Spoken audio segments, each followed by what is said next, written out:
koniec januára 2013 a mňa trápilo moje prvé skúškové obdobie na vysokej škole. Cez to všetko som si stihol nájsť čas a sadol si k podmanivej knihe od Remarka. Hoci dej knihy Noc v Lisabone sa odohráva po celej Európe, tak len rozprávanie príbehu prebieha v čarovnom Portugalsku. Našťastie sa autor stiel vyjadriť o meste tak pekne, že som okamžite prestal čítať a musel som nahliadnúť na krásy Lisabonu aspoň cez obrazovku. To mi však nestačilo a po rokoch som si konečne našiel čas poznať Portugalsko aj osobne. Teraz vám už preto môžem priblížiť krajinu aj cez jej zemepisy a dejiny, ktoré sa najlepšie dozviete v tomto videu.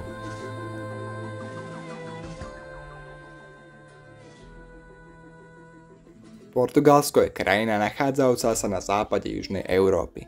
Štát Pyrenejského poloostrova leží na brehu Atlantického oceánu a susedí len so Španielskom. Takmer všetci obyvatelia 10 miliónovej krajiny sú Portugálci, hovoria portugalsky a sú najmä katolíci. Zem má subtropické stromorské podnebie, kde sú teplé až horúce suché letá. Kým západ a juh Portugalska tvoria nížiny, tak zvyšok krajiny pokrývajú horské pásma.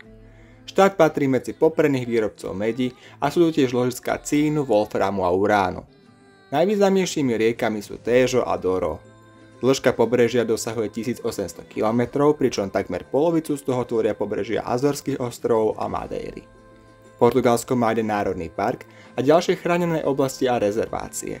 Žijú tu typické európske zvieratá, pričom za národný symbol je považovaný vlk iberský. Najznámejším stromom regiónu je hospodársky významný korkový dub.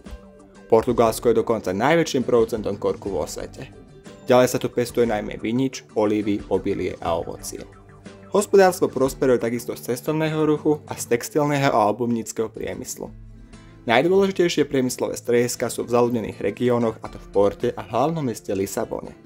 Pre svoju perfektnú prímorskú polohu sa Portugalsko po storočia orientovalo na námornú dopravu skôr než na pozemnú infraštruktúru. Krajina má v zozname pamiatok UNESCO 17 zastúpení. Administratívne členenie čiastočne nadväzuje na historické regióny.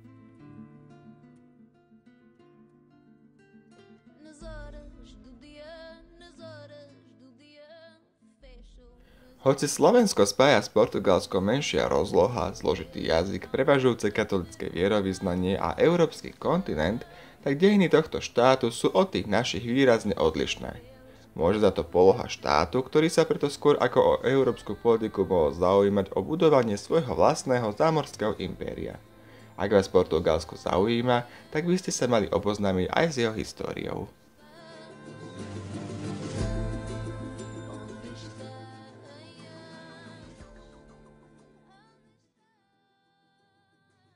Územie Portugalska bolo osídlené už v praveku.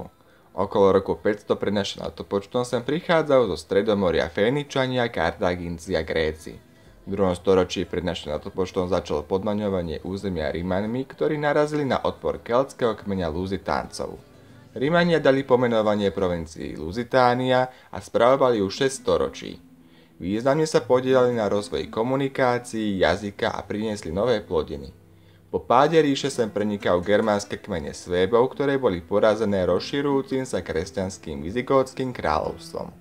Následujúce vnútorné spory boli príčinou podmanenia krajiny moslimskými Maormi z Afriky.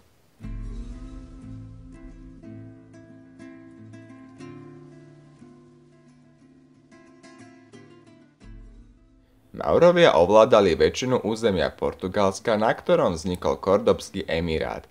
Ich nadvláda je spájená s výstavbou hradov, priemyslom azuležos a obohatením jazyka o niektoré slová. Severozápad poloostrova ostal však slobodný a preto sa odtiaľto začala šíriť rekonkvista, čiže úsilie znovu dobiť podmanené územie. V tomto kúte krajiny existovalo v 11. storočí aj gróstvo Portugále, z ktorého vzniklo v nasledujúcom storočí Portugalské kráľovstvo. Prvým kráľom bol Alfons I, ktorý sa významne podielal na oslobodení a rozšírení Portugalska. Do konca 13. storočia prichádza k úplnému znovu získaniu krajiny a upevňujú sa hranice so Španielskom. Počas stredoveku sa hlavné mesto presúva z Coimbry do Lisabonu, zakladá sa prvá univerzita, prichádza k výstavbe kláštorov, uzatvára sa spojenectvo s Anglickom a rozširuje sa obchodné lodstvo.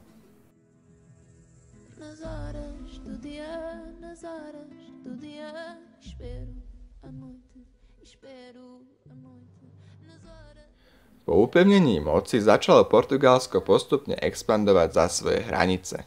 Prelomovým sa stalo podmanenie marockého mesta Ceuty, čím sa Portugalcom pozvolna otvorila cesta do Afriky.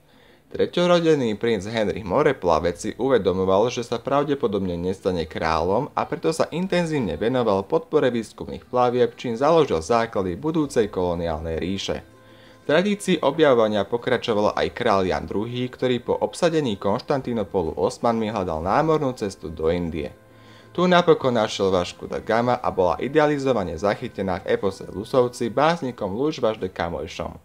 K významným portugalským moreplavcom zlatého veku patrí Bartolomeu Dias, ktorý ako prvý oboplával mys Dobrej nádeje, Pedro Álvares Cabral, ktorý objavil Brazíliu, či Fernão de Magalhães, ktorého lode oboplávali svet a potvrdili kulatosť Zeme.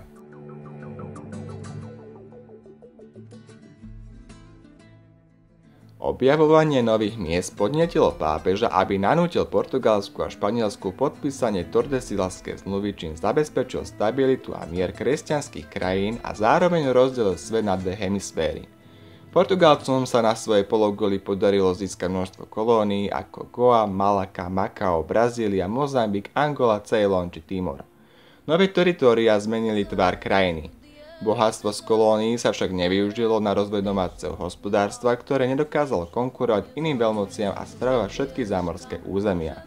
Osudová sa stala aj krížiacka výprava do Maroka, kde vymiera avísky rod a štátna pokladnica je vyčerpaná výkupom zajatej šlachty. Zlatý vek končí v 16. storočí, kedy po tejto výprave sa k moci dostávajú Habsburgovia a vytvárajú personálnu úniu so Španielskom.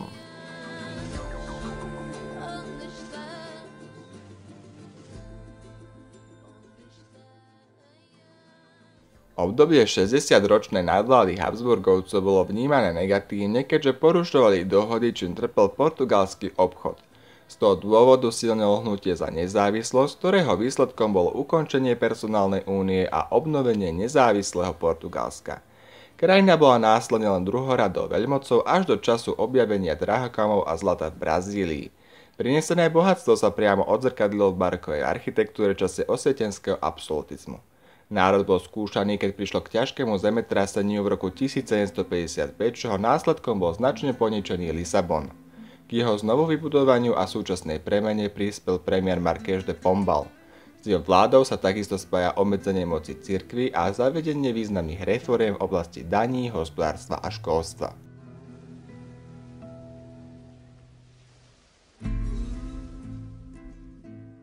Nástup Napoleona k moci vo Francúzsku začiatkom 19. storočia priamo ovplyvnil aj domáce prostredie.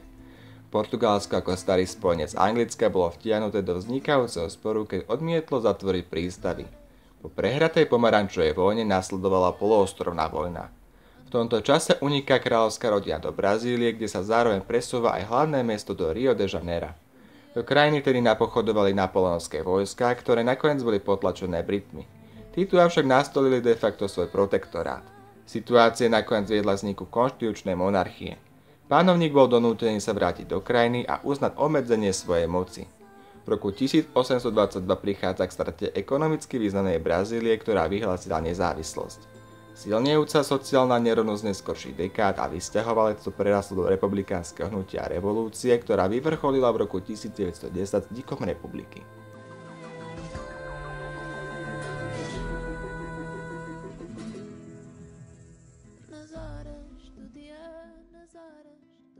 Nestabilná hospodárska a politická situácia Prvej republiky pretrvávala až do roku 1932, kedy sa k moci dostal autoritatívny Antônio de Oliveira Salazar.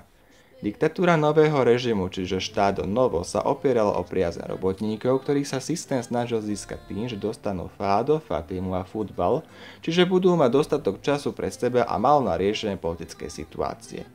Režim trval do roku 1974, kedy armáda uskutočnila demokratický, nenásilný prevrat známy ako Carafiatová revolúcia. V období Tretej republiky krajina začala vstupovať do európskych štruktúr a prišlo tiež k dekolonizácii zámorských území.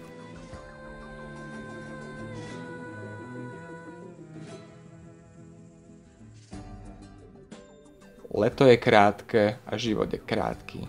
Ale čím je to, že sú krátke? Je to preto, lebo vieme, že život je krátky. Vedia mačky, že život je krátky? Je to vták? Motýl? Domnievajú sa, že život je večný. Nikto im to nepovedal. Prečo nám to povedali? Na to je veľa odpovedí. Chcem poznať aspoň jednu. Jedna odpoveď je tá, že život by bol neznesiteľný, keby je večný. Aj pre takéto myšlienky mám rád knihu Noc v Lisabone od Remarka. Avšak po dovolenke v Portugalsku môžem povedať, že mám rád nielen knihu, ale celý tento kraj, kde sa slnko ako poslan v Európe lúči s ňom a ponorí sa za horizontom do vln oceánu.